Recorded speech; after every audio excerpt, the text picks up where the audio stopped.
Let's talk about the Legacy of Atlantis. It's a big vision. When did all this come to you? Who's writing all the songs? Is it you two? So mostly it's Alex, and on this album I wrote 1.5 songs. The vision is, it's actually not ours. I mean, it's, as it said, what is said about the album is completely true, that if you look at the Western esoteric tradition, which is basically represented itself in our, if we look at the Western countries, it's mostly Hermetism, Masonism, you know, just look at the United States $1, you will see that. And if we look at the Eastern, it is Kabbalistics in Judaism and things like that, and it all dates back to the tradition of ancient Egypt. It all grew out of there. Basically, all of the Western civilization grew from Egypt. That's the cradle of the modern Western world, and culturally and spiritually, it spread first to Palestine, to Israel, read the Bible, and from there to ancient Greek and Rome. So we can date back all the Western culture to the Roman Empire, which in turn took the Hellenic culture from ancient Greece, and this whole agglomeration is standing culturally and spiritually on top of ancient Egyptian civilization, which is the first civilization in this part of the world. And our legends say that this civilization in turn dates back to another advanced civilization, which is known from the works of Plato by the name of Atlantis. But this is just a name, you know, they didn't call themselves Atlanteans. It's just a description of the idea that we live in a post-apocalyptic world. If you look at the history of ancient Egypt, at their technological history, you will see that the further you go back in time, the more advanced they were. So the biggest and the more, normally a civilization goes from something simple to something complicated at the peak, and then back to something simple and decays. But with ancient Egypt, it's the opposite situation. They went from something very advanced, and slowly over the course of 3,000 years, they were going down, until in the end they were conquered by Macedonians during the Ptolemaic period around 500 BC. So the biggest structures, the biggest technological wonders of ancient Egypt are the ones which date furthest in time, like the pyramids, the granite temples, you know, and all that. So the idea is that this is the legacy of a previous super advanced technological civilization, and what we call the esoteric, the occult, is the remains of that knowledge. To put it simple, if right now we're in Moscow, you're in Adelaide in Australia, and we can see each other's faces. If we take a medieval knight from the 11th century and put him here on a chair, and he sees this, he's going to say, this is fucking satanic black magic. So that's how unprepared people treat advanced technology. But imagine a nuclear war happens, we survive. Now we know about the theory of waves, for example, radio waves, right? But we cannot prove it because we don't have the technological basis, because there's only wooden spears around. You know, you cannot build a radio and say, okay, look, this works. But we remember the theory, so we try to write it down for other people to use and to remember. And of course, it has no empiric proof, because there is no civilization which can build the necessary technology. And this is what all these occult knowledges which are distributed all around the world, that's the essence of it. And this is basically what the album is about, in short. In short. In short, yes. Now, you've just come home quite recently from a fairly involved tour. Tell us about that, where you went, what happened. Actually, it was our second tour with Therion. Ah, you mean the latest one, the headliner, okay. Oh, tell us about that one with Therion. I'm the real master to put things short, and that tour was really good. Where did you play with them? Everywhere in Europe. Except Norway. Yes, so it was 56 concerts, I think, or something like that. So it was almost 3 months long, and it was our latest headliner tour was almost the same, 2.5 months, but it was different because this time, I mean, our headliner tour, which just ended, we had our own van. We still have it. Yeah, and we drove it ourselves, and it was a bit tough. Well, it was a good tour. Yes, it was good. We got some good promotion. We had some luxury conditions. You know, we sold tons of CDs, met 20,000 new people. It's quite good. Yeah, and we got very good promotion. Yeah. So it was good. It was much more successful than we did before. Yeah. Yes. Well, we actually even managed to earn some money, which is not normal for support tours.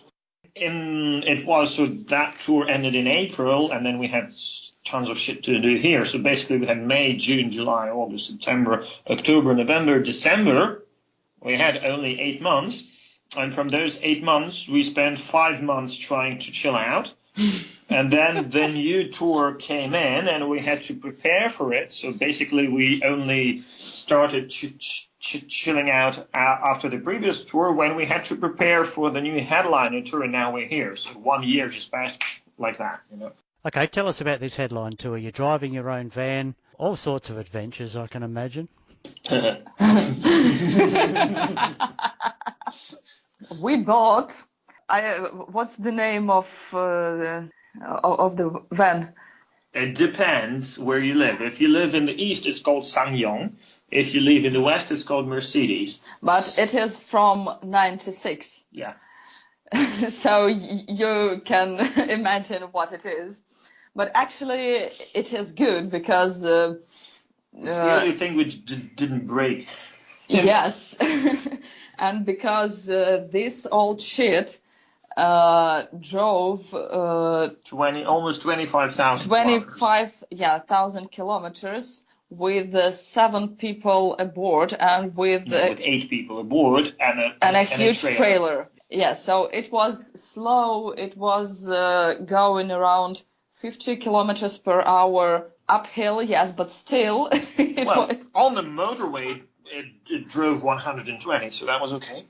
With a trailer and fully loaded. Yeah, so this car is really good, and it really saved all the shit. Yeah. Because otherwise, I don't know how could we do this. If you want to ask about the peculiarities which happened, well, I would say that the gravest thing was me breaking my arm in the middle of the tour. Well, in the beginning of the tour, actually. So it was not the middle, it was the third show. Out of 36. Basically, under normal circumstances, that would mean the end of the tour. But despite the doctors at the hospital going mad at me, we only missed 5 shows. And it turned out well. Okay, so we're home now. We're obviously trying to relax. Are you succeeding? Yes and no. Probably rather yes. I mean, it's the least amount of stress that we have had over the past 4 or 5 years, I suppose. Because, I mean, we constantly had huge tours for 4 years in a row. And that's a lot of stress. So the tour is not just when you're touring, it's when you prepare for it. So it occupies, if the tour itself is 3 months, and preparation is 2-3 months, it's half a year. So on top of that, recording. So probably now we have the least amount of stress, which we can remember, since the whole thing began. But we're preparing to film a music video in 3 weeks, so which our fans have kindly given us the money for over crowdfunding. So we will be doing that. And in the meantime, we're also recording. Well, we started writing new songs as well, but that's not going to be any time pressure here. So we shall see how long that takes.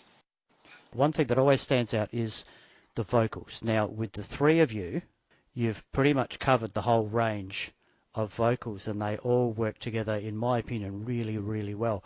How did you go selecting the third vocals? Like Anna's been doing it recently, but she wasn't always there. How did you find her? I don't remember the exact story, but once upon a time, when we were searching for a new lead vocalist, because the previous one, she quit after the first tour, yes. And we made something like audition, and a lot of girls came and tried to sing our songs. And we choose Anna not only because her vocals, but as well because of her character, you know. So this is really important for us, and we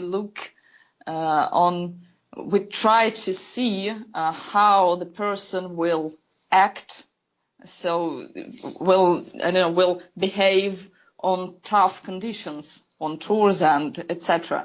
And she's, I don't know, one of the best. She's actually so far the longest lasting member of the band. She has been around more than any other person over 6 years.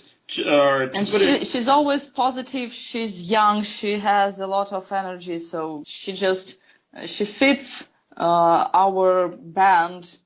I don't know. Pretty well. You see, there are a lot of good musicians in the world. I mean, really, really a lot. And when you're choosing somebody for a band, you're not just choosing somebody who plays or sings well, because that's actually not a problem.